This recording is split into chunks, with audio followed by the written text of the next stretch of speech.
আজকে আমাদের পাড়ার বারের ঠাকুরের পুজো আছে, দেহরাজ শ্রী শনিদেবের পুজো।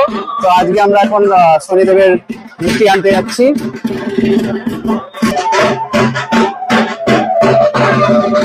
দাদা হাই বলবে।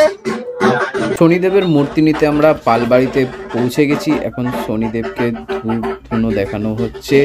এরপর শনিদেবকে আমরা ভ্যানেতে তুলে নিলাম। এবার আমরা চলে যাব আমাদের পুজো মণ্ডপের দিকে ধীরে ধীরে এগিয়ে। আমরা এখন যাচ্ছি রাস্তা দিয়ে, সামনে কবর খোলা আছে। তো কবর খোলাতে একটা জিনিস আছে, মানে আমি পরে জানতে পারলাম। আমাকে পাড়ার এক বৌদি বলল, দেখ দেখ ওখানে একটা ঘোড়া আছে।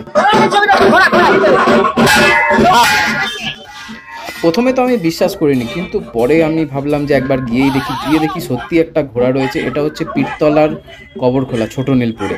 তো আমি তো ঘোড়া দেখলাম, সাথে তোমাদেরকেও দেখিয়ে দিলাম। মানে সত্যি ছোট নীলপুর পীরতলার কবর খোলাতে একটা ঘোড়া রাখা রয়েছে, আমি তো দেখে অবাক। তো এখন আমরা হচ্ছে আমাদের পাড়ার দিকে এগিয়ে যাচ্ছি। এটা হচ্ছে কোয়ার্টারের সামনে রয়েছে আমরা, আর এখানে সবাই মিলে হচ্ছে গৌরাজ বাবার দর্শন করছে। তো আমরা এখন একটু বাদেই মণ্ডপের কাছে পৌঁছে যাব। আর এটা হলো অমরদা প্রতি বছর ভ্যানে করে বাবার মূর্তি নিয়ে আসে। তো অমরদার জন্য একটা লাইক করে দিও। আমার দাদা সবার শেষে পৌঁছেছে, মানে আমরা মূর্তি নিয়ে পাড়ায় চলে এসেছি, তখন আমার দাদা পৌঁছেছে। এবার আমরা পাড়ায় পৌঁছে গেছি। আর এই যে এই দাদাদের উদ্যোক্তাতেই এই বছরের পুজোটি সম্পূর্ণ হচ্ছে ভালোভাবে। আর এরপর হচ্ছে মানে কি হলো যে আমি তো যাচ্ছিলাম ভিডিও বানাতে, তো পাড়ার দিদি বৌদিরা দাঁড়িয়ে গেছে যে ও মনে হয় ফটো তুলছে ভেবে দাঁড়িয়ে গেছে, কিন্তু আমি ভিডিও করছিলাম। আর এই যে চলে এলাম আমাদের ঠাকুরতলায়, মানে যেখানে হচ্ছে শনিদেবকে স্থাপিত করে পুজো করা হবে। এখানে এখন হচ্ছে শনিদেবের আরতি করা হচ্ছে, এরপর মণ্ডপে রেখে দেওয়া হবে। তো আমি চলে এসেছি রান্নার জায়গায়, এখানে রান্না হচ্ছে।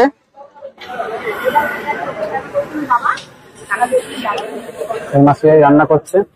হ্যাঁ তুলতে হবে তো, কেন তুলতে হবে না? তোমরা সবাইকে রান্না করে খাওয়াচ্ছে, তোমাদের ছবি তুলতে হবে না? কাকা রান্না করছে সব।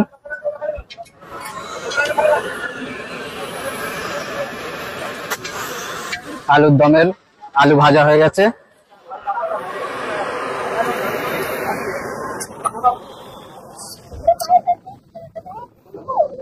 পায়েস আছে,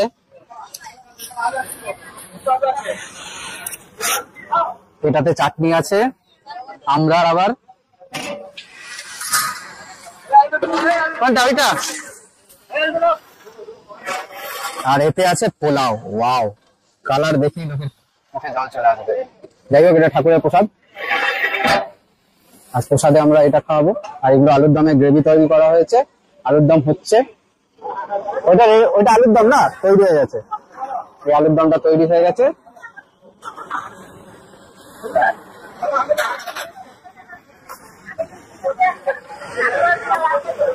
তো সবকিছু এখানে রেডি হয়ে গেছে। এরপর হচ্ছে আমার ডিউটি পড়েছে পার্সেলের। তো পার্সেলের ডিউটিতে যাব, পার্সেল করতে হবে এখন। তো দেখা হচ্ছে আবার সন্ধ্যাবেলায় যখন ভোগ খাওয়ানো হবে।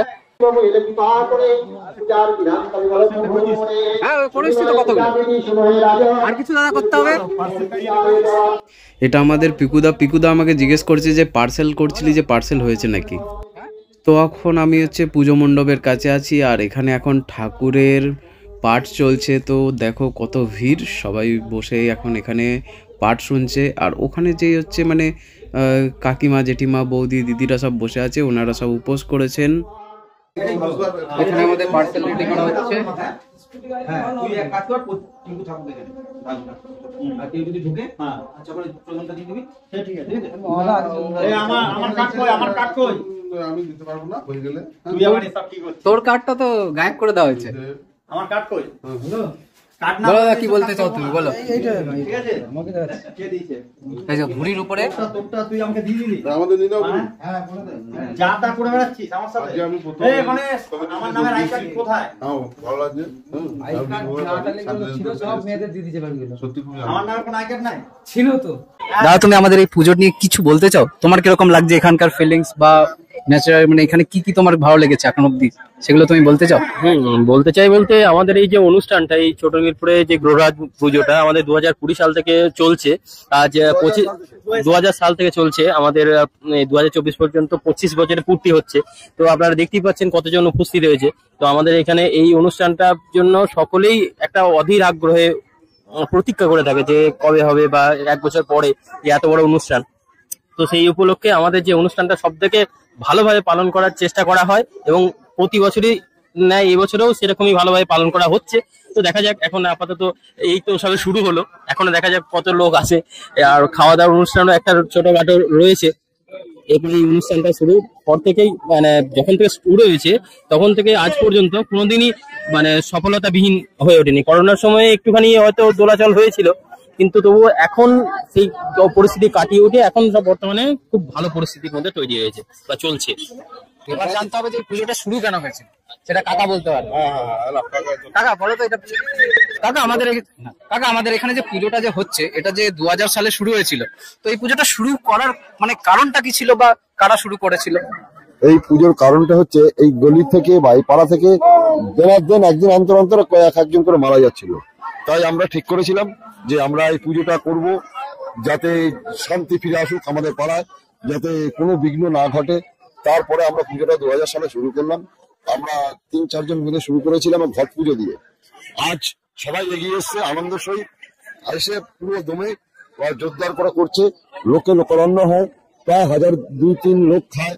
এটাই হচ্ছে সফলতা। এবং মানুষ তো জন্মগ্রহণ করলে মরবেই, তাই সেই জিনিসটা কেটে গেছে, যে একদিন অন্তর 2 দিন অন্তর মরছিল, সেই জিনিসটা কেটে গেছে। পাড়ার যে বিভেদটা ছিল সেটা কেটে গেছে এখন, এখন মানে সেই জিনিসটা আর নেই। ঠাকুরের কৃপায় সব ঠিক আছে এখন সবারই। ঠিক আছে, এবং পুজো দিনকে দিন বড়ই হচ্ছে, আশা করি আরো বড় হবে।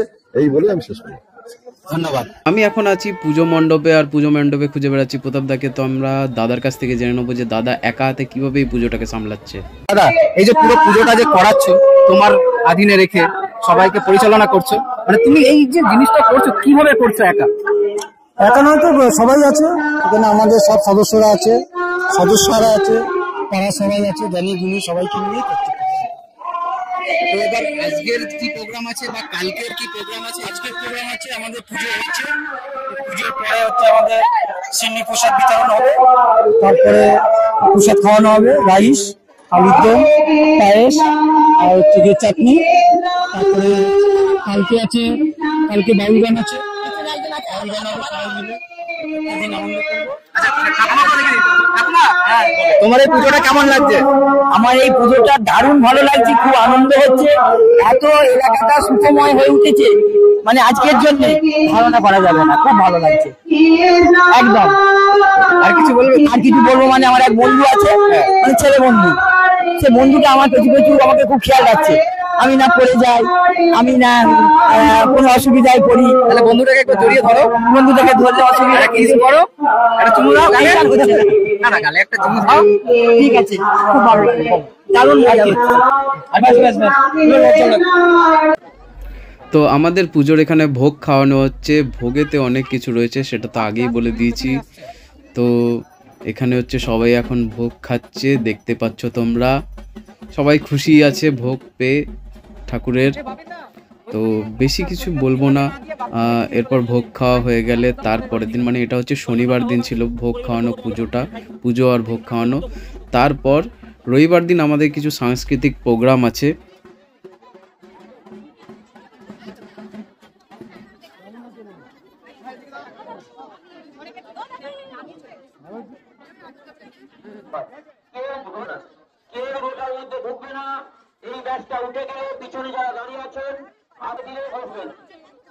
তো এখানে একটা বাচ্চা ছেলের সাথে দেখা হলো, সেই বাচ্চা ছেলেটার সাথে ভালো মজা করলাম।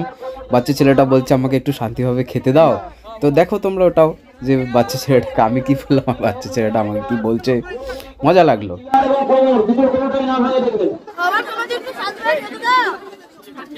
খাওয়ার সময় মনটা এখানে থাকবে, এইদিকে কি করে চোখটা চলে আসছে? এখানে মন দাও, চোখ সব দিকে রাখলাম না, খাওয়াতে মনটা রাখতে হবে। এখন এখানে হরিলুটের বাতাসা দেওয়া হচ্ছে। আমি ওখানে পৌঁছে গেছি, কিন্তু আমার হাতে মোবাইল ছিল বলে তার জন্য আমি নিতে পারিনি। তো একটা বন্ধুর কাছ থেকে হরিলুটের বাতাসা একটু নিলাম। হরিলুটের বাতাসা ভাই,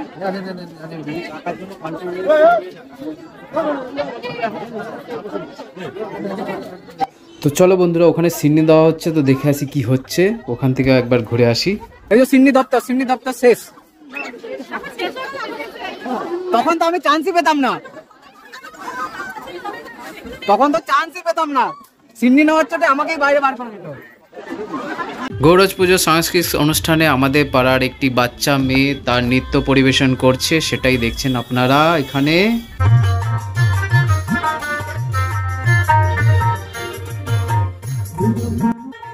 নৃত্যের পর এখানে হচ্ছে বাউল সঙ্গীত গাইছে, আর যে বাউল সঙ্গীত গাইছে সে হচ্ছে আমার বন্ধুর স্ত্রী, তারাশঙ্করের স্ত্রী। তারপরে হচ্ছে আমাদের পাড়ার মহাদাও এখানে গান করছে। মহাদেবদার অ্যাকচুয়ালি আমাদের পাড়ায় সেলুনের দোকান আছে, সে সেলুনের সাথে সাথে এইটাও করে থাকে, মানে তার গান অনেক জায়গায় মানে শুনতে পাওয়া যায়, কেন কি সে মাঝে মাঝেই এখানে ওখানে বাউল গাইতে যায়। মহাদাও খুব সুন্দর গান গেয়ে আমাদেরকে শোনাচ্ছে। আর এই বলেই আজকেকার এই ব্লগটি শেষ করলাম। আবার গৌরাজ পুজোর ব্লগ সামনের বছর দেখতে পাওয়া যাবে।